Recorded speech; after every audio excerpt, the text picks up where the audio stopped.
Bangladesh labour পার্টির উদ্যোগে আয়োজিত আজকের এই প্রতিনিধি সম্মেলনের সম্মানিত সভাপতি, আজকের এই সম্মেলনের সম্মানিত প্রধান অতিথি, লেবার পার্টির সম্মানিত চেয়ারম্যান জনাব ডাক্তার মুস্তাফিজুর রহমান ইরান, মঞ্চে উপবিষ্ট এনসিপি সহ 11 দলীয় জোটের সম্মানিত নেতৃবৃন্দ, সম্মানিত নারায়ণগঞ্জবাসী, সমবেত উপস্থিতি, আসসালামু আলাইকুম ওয়া রাহমাতুল্লাহি ওয়া বারাকাতুহু। আজকের এই সম্মেলনটি বিভিন্ন বিবেচনায় অনেক গুরুত্বপূর্ণ একটা সম্মেলন। আমি প্রথমত নারায়ণগঞ্জবাসীর পক্ষ থেকে লেবার পার্টির সম্মানিত চেয়ারম্যান জনাব ডাক্তার মুস্তাফিজুর রহমান ইরান ভাইকে সম্মান, অভিনন্দন, মোবারকবাদ, শুভেচ্ছা জানাই। অনেক চেষ্টা, অনেক কষ্ট, অনেক পরিশ্রম করেই দলকে দাঁড় করাতে হয়। তারা আপনারা সকলেই বোঝেন, আপনারা যারা দলের সাথে আছেন, এটা দলকে শক্তিশালী করতে হলে, এটা দলকে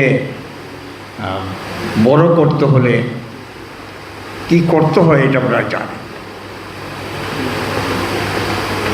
আজকের এই সম্মেলনে অনেক গুরুত্বপূর্ণ কথা আমাদের প্রধান অতিথি বলবেন। আমাদের আজকের এই সম্মেলনে জামাত ইসলামী নারায়ণগঞ্জ মহানগরীর সম্মানিত আমির, বাংলাদেশ জামাত ইসলামীর কেন্দ্রীয় কর্মপরিষদ সদস্য, একসময় ইসলামী ছাত্র শিবিরের কেন্দ্রীয় সভাপতি জনাব মাওলানা আব্দুল জব্বার সাহেবও এখানে কথা বলার কথা আছে, আসার কথা আছে। উনি হয়তো কাছাকাছি আছেন, উনি গুরুত্বপূর্ণ কথা বলবেন। আমি আপনাদেরকে স্মরণ করে দিতে চাচ্ছি একটু, যে 17 বছর না, আরও অনেকগুলো বছর বাংলাদেশের মানুষের উপরে যে জুলুম নির্যাতন হয়েছে, যে অত্যাচার হয়েছে, যে অবিচার হয়েছে, তারই ফসল বাংলাদেশের মানুষের ঘরে আসছে এই জুলাই আগস্ট ছাত্র জনতার গণ অভ্যুত্থানের মাধ্যমে। আপনার মনে থাকার কথা, আপনাদের সেই অনেক বছর আগে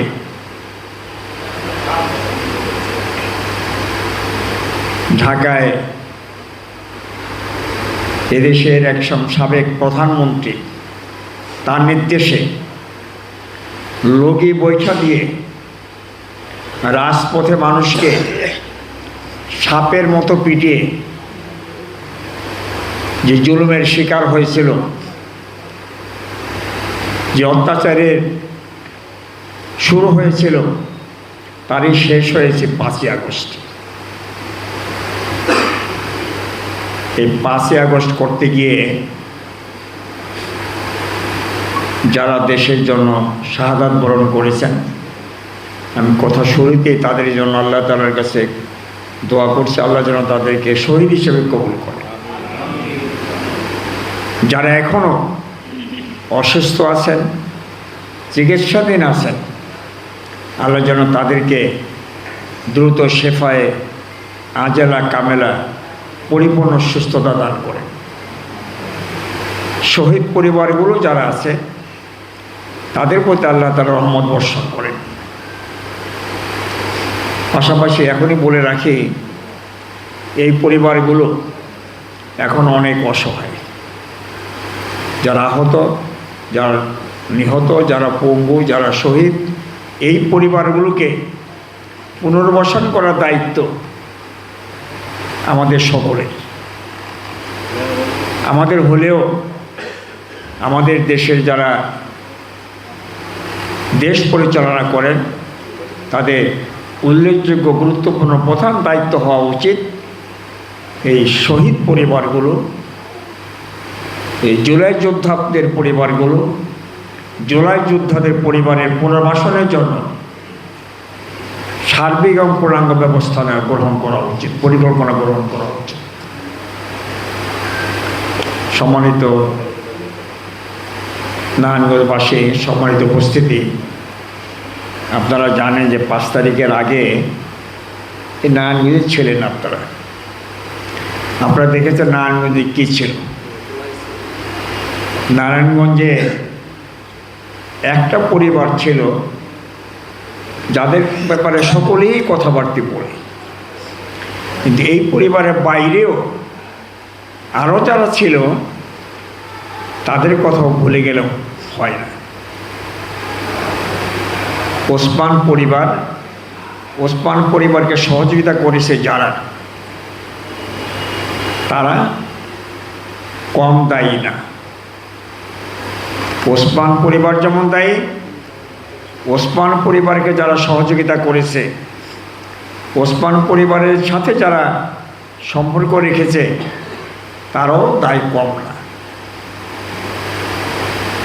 এখনও ওসমান পরিবার দেশ থেকে চলে যাওয়ার পরেও তাদের ব্যবসা বাণিজ্য, তাদের মিল ফ্যাক্টরি, তাদের গার্মেন্টস, তাদের গরুর খামার, তাদেরকে মুরগির ফার্ম, তাদের মাছের খামার সব ঠিকঠাক মতো চলছে। এই ব্যবসাগুলো কারা দেখাশোনা করে, কারা পরিচর্যা করে, এই ব্যবসাগুলো কারা পরিচালনা করে, তাদেরকে খুঁজে বের করা উচিত। এবং এই ব্যবসার টাকা এখনও তারা দেশের বাইরে বসে বসে নিয়মিতই পাচ্ছে।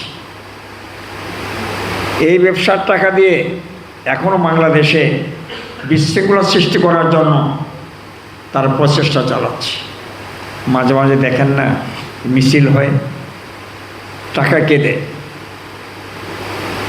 ওই যে ব্যবসা, গার্মেন্টস, ওই যে গরুর ফার্ম, মুরগির ফার্ম, মাছের খামার, জাহাজ আছে না, কতগুলো জাহাজ ছিল না স্বামী ওসমান, 8টা জাহাজ ছিল, বড় বড় জাহাজ। এই জাহাজগুলো এখন কে পরিচালনা করে এর খোঁজ নেওয়া উচিত না, দেখা উচিত না? এই জাহাজের যে আয়, যেটা ওই জাহাজের টাকার আয় দেয়া এখন বাংলাদেশের বিরুদ্ধে ষড়যন্ত্র করছে, মিছিল করছে। এগুলো আমাদের সকলকে বিবেচনা রাখা উচিত। আপনারা তখন জানেন ওই সময়ে একজন মানুষ ছিল যাকে সবাই বলতো যুবরাজ। সে আজমির ওসমান কি নির্যাতন করেছে আপনাদের মনে আছে না? এটা নিরীহ ছেলে তকি, তাকে নিয়ে কীভাবে নির্যাতন করে হত্যা করেছে দেশের মানুষ সবাই তো জানে। এখন শুধু নারায়ণগঞ্জ না, বাংলাদেশের সব মানুষ জানে এ তকিকে কারা হত্যা করেছে, কে হত্যা করেছে, কিভাবে হত্যা করেছে।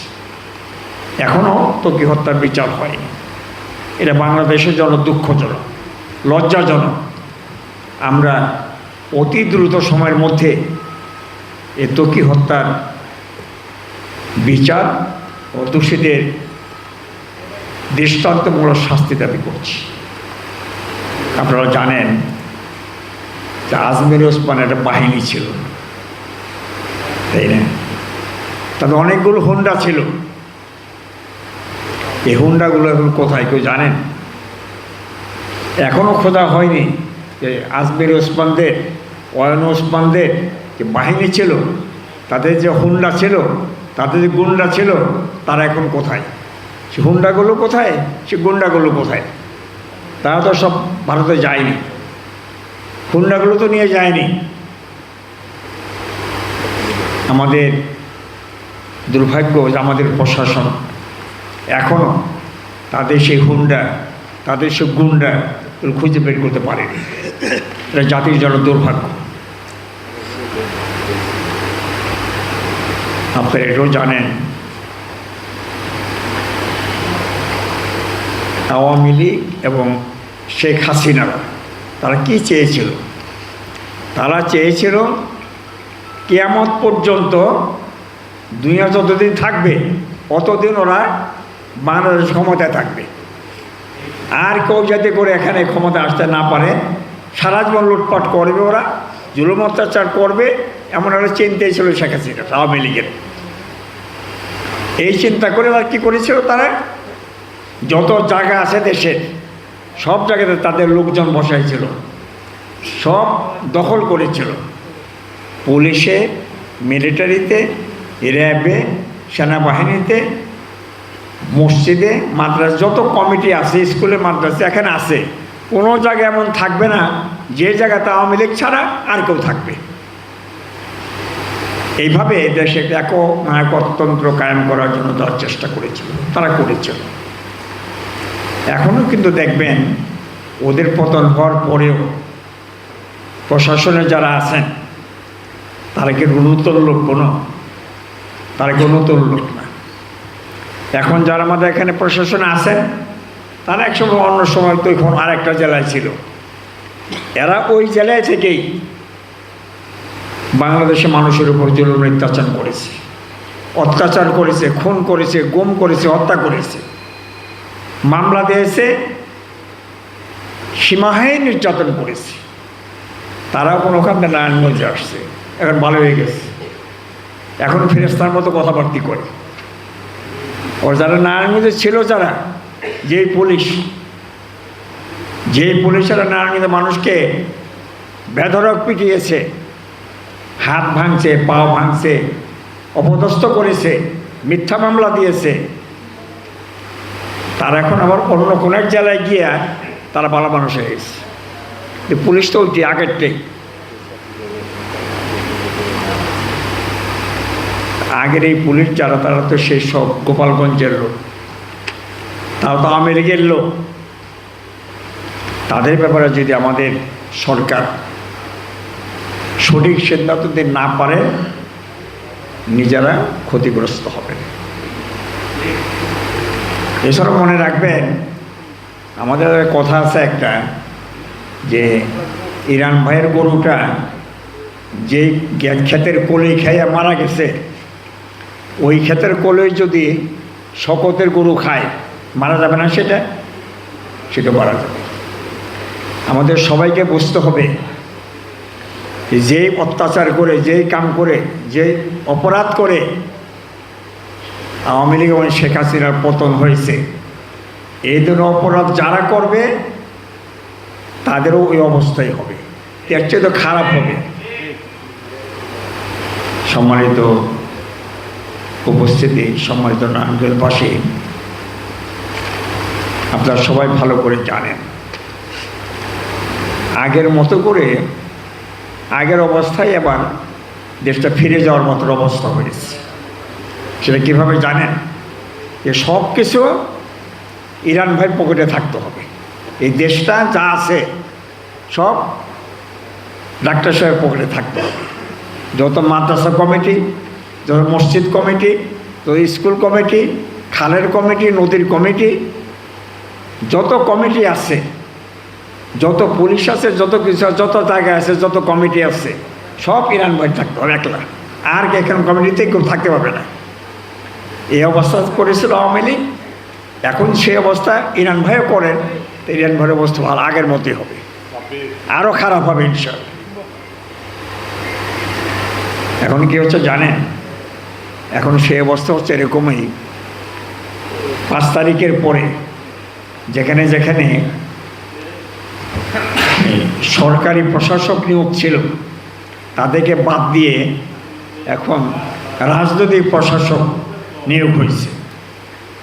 এক জায়গায় শুধু না, শুধু সিটি কর্পোরেশনই না, সিটি কর্পোরেশনের পরে জেলা পরিষদ, জেলা পরিষদ উন্নয়ন কর্তৃপক্ষ, এরপরে ইউনিয়ন পরিষদ, এরপরে উপজেলা পরিষদ, যত জায়গা আছে সব জায়গাতেই নিজের লোক ছাড়া অন্য কোনো লোককে বসানো যাবে না।